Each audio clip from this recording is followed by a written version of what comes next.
The sea was restless, its waves striking the black cliffs of Eldoria with thunderous force. Salt spray hung in the air, stinging the eyes of villagers who stood watching the horizon. Out beyond the foam, dark ships waited like wolves in a circle. Their sails were black as night, their prows carved into the shapes of sea serpents. The blockade had begun. Yes, a siege. These were the ships of Empress Nyla of Karazhan, mistress of the seas, feared for her power and cunning. Her fleets could choke the coastlines of kingdoms and had crushed stronger kingdoms than Eldoria. Now they had come for Eldoria. We have nothing left. Just a few seeds. Already, food was running thin. Grain was counted seed by seed. Nets returned empty. The people whispered in fear, their hope dwindling with each tide. Elara stood upon the cliff with Varkor at her side, the dragon's golden scales dull beneath the gray sky. His tail lashed the rock, sparks crackling in the storm air. She clenched her fist around Emberblade's hilt. They mean to starve us, she thought. Finn watched the blockade as a gambler studies a table. He had the sea's weather in his bones, and too many secrets in his blood. His eyes were sharp and thoughtful. He had once walked the streets of Karazhan, and the sight of Nyla'S banners stirred memories he seldom spoke of. When he spoke, it was softly. Ships don't strangle ashore. Men do, and men can be undone. That night, Finn slipped away in a small skiff, rowing through fog and shadow. Twice he lay flat as enemy patrols passed above him, their torches cutting across the waves. Thrice he prayed to no one at all. By dawn, the white towers of Karazhan's harbor city rose before him, a vision of wealth and power, domes of turquoise shining under the morning sun. Within the palace, Empress Nyla sat upon her throne.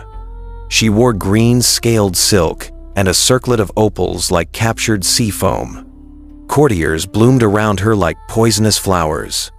When Finn came in before her, he bowed as a servant bows, and when he straightened, she was already smiling. "Welcome home," she said, as if the words cost her nothing. He felt the old name comb his spine like cold fingers, Ashwind, but she did not say it, not yet. Instead, she gestured to the harbor, where her ships shifted like shadows. "A dragon," she murmured, eyes bright. "What a splendid rumor to own. Eldoria has learned to roar." Eldoria has learned to live, Finn said. Life is the art of arranging pieces on a board other people think is flat. She was already walking, and the court flowed after her like silk. "You came to negotiate. I oblige you, but hear my tide. I do not bend, I measure." She slowed, so that her words slid into him like a blade. "What matters is not what you want, it's what you will do when wanting fails." On a balcony overlooking the armory pier, Nyla showed him her latest invention, giant ballistae that fired chains with barbed hooks, nets woven with iron, and cauldrons of oil to pour into the sea. "A dragon can be taught to drown," she whispered with a calm smile. "And when yours does, Eldoria will bow." That evening, Nyla held a feast. The banquet hall glowed with golden braziers. Music drifted like honey. Dancers moved like firelight, their shadows painting the walls. Finn sat among courtiers, but his eyes were drawn only to her. Nyla leaned close. Her perfume was warm spice and rose. Her hand brushed his arm as if it belonged there. "Why fight for a starving village?" she asked softly. "Here, you would have gold. Command me." Her laughter was soft, dangerous. She spoke of giving him rank among her captains, of silks instead of rags, of being more than a thief. Her gaze held him like chains, shimmering with promise and peril. For a heartbeat, Finn stumbled. He considered the offer, the warmth of her hand, the promise of power. It all appealed to him. He couldn't have asked for more. But he tore himself away. Eldoria's survival weighed heavier. Later that night, when people were carried her away by the taste of wine and the artistry of the dancers, he slipped from her court. He moved through Nyla'S halls as softly as memory. He counted guard steps, learned which keys slept under which cushions, watched where the harbor chains ran, and where the signal flags rested furled. Then he escaped with stolen maps and one bitter truth. Nyla had spies even inside Eldoria. When he returned, Elara's relief was clouded. She saw the shadow of Nyla still clinging to him, the scent of her halls, the faraway look in his eyes. Doubt twisted in her chest. Could Finn truly be trusted? The storm broke before dawn. Waves towered high. Rain lashed the sea. Nyla'S navy moved in, black sails filling with wind. Drums pounded over the waves. From the flagship's foredeck, Nyla watched beneath an oilskin canopy. Her expression, not cruel, not kind, merely intent. The face of a storm, deciding where to spend itself.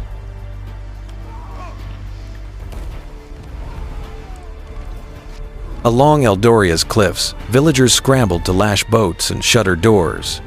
Elara stood in the rain, with Varkor towering behind her, heat simmering off his scales, his tail gouging the rock. Stay high. Strike only if you must. He rumbled, and the stone remembered it for hours after. Then Elara leapt to the nearest cutter boat as it rose on a swell. 5 fishermen who had loved Eldoria longer than they had loved breath shoved off with her, and the boat knifed into the trough as rain stitched the world to water. Overhead, Varkor soared, fire glowing deep in his throat. The sea exploded with fury. Ballistae fired, chains tipped with hooks whistling through the storm. The first missed. Varkor was swift. Another chain bolt fired.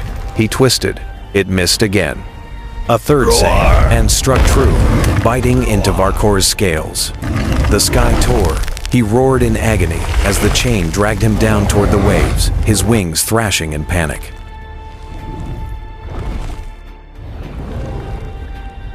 "Elara!" a fisherman screamed, but she was already moving. She vaulted to the bow, rain stinging her face.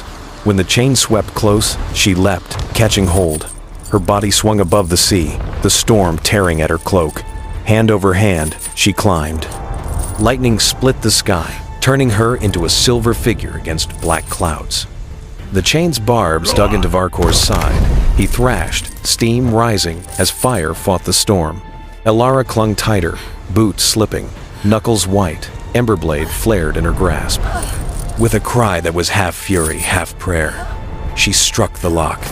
Sparks exploded. Metal screamed, but it remained intact. Once more she struck. Metal began to glow. The wind tried to throw her into history. She did not let go.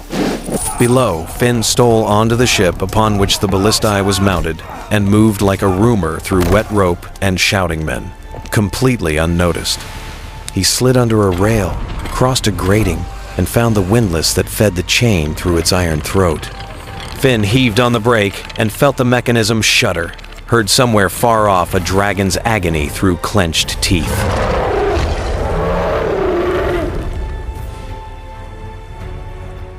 He scooped some oil from a barrel close by and poured it across the gears and hurled a lantern into the wound. Fire took greedily. The brake screamed. The chain jumped. Finn ran with the fire behind him, leapt for a line, and swung out over a space where a deck had been, his boots finding a railing, and dove into the sea just as the ship erupted in fire and began to sink. Above, on the barbs, Elara struck again. The lock glowed red, then shattered. Elara drew her last breath and fell freely. Then she smashed against the sea like a stone and didn't feel the second impact. For a long breath, nothing had a name. The chain snapped loose. Varkor surged upward with a roar that split the heavens. Fire poured from his jaws, painting the storm in gold. Nyla'S ships burned, sails turning to ash, decks shattering. Men screamed. and dove into the boiling sea. On her flagship, Nyla did not rage. She only watched, calm and calculating. So, Eldoria has teeth. She gave the order to retreat, not in defeat, but in patience. The lesson was learned. Elara woke to the rhythm of oars and an old man's prayer. The fishermen were dragging her into the cutter, their faces white ridges of fear. Varkor hung above them like a torn storm cloud, his eyes the color of molten resolve. She coughed up seawater and a name. Here, He said from the stern voice, raw, hair slick with rain. He did not say how close the fire had come, or what he had set alight in Nyla's throat. The fisherman grinned with too many teeth. you flew, girl. He said to Elara, and wept like a child for the joy of telling it. By dusk, the blockade loosened enough to breathe. Not broken, not yet, but wary. Fires dotted the horizon where ships had burned to their waterlines. The storm moved off to spend itself on some other shore. On the headland, villagers built pyres of wet wood that smoked like unspooling ghosts and cried that they had lived to cry again. Finn climbed the cliff path alone and waited where the wind could take his thoughts before they rotted in him. Elara found him there, wrapped in a blanket that remembered other rains. She looked at him, as if the answers were written under his skin. He looked away first.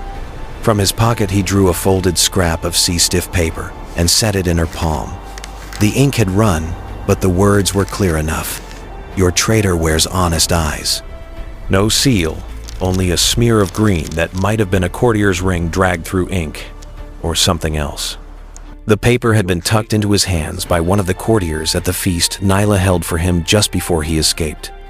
Elara closed her fingers over the message, as if it were a knife she meant to keep. Far beyond the sea, Nyla watched from a balcony of light. In the dying sun, she turned a ring idly, the opal's heart the exact shade of the smear on the page, and considered where the board might tilt if one particular piece were to shatter. Then, she sealed a letter with her emerald ring. In it, she offered her daughter's hand in marriage to Duke Merrick of Ravengard. Her fleets alone were mighty, but with his armies, her power would double. Night came quiet. Elara sat on the cliff, with the dragon's warmth at her back and the salt drying on her skin. Finn sat near enough to count her breaths, but not close enough to steal one. Between them lay the paper and the ocean, and a question older than either of them. What can be trusted, when even courage has a price? Varkor lifted his head, the way beasts do when storms are still far but walking. In the dark, he was only the shape of a promise. The village fires guttered, then steadied. Somewhere below, nets hung to dry for a morning that might bear fish or teeth. They had not won, but they had not drowned.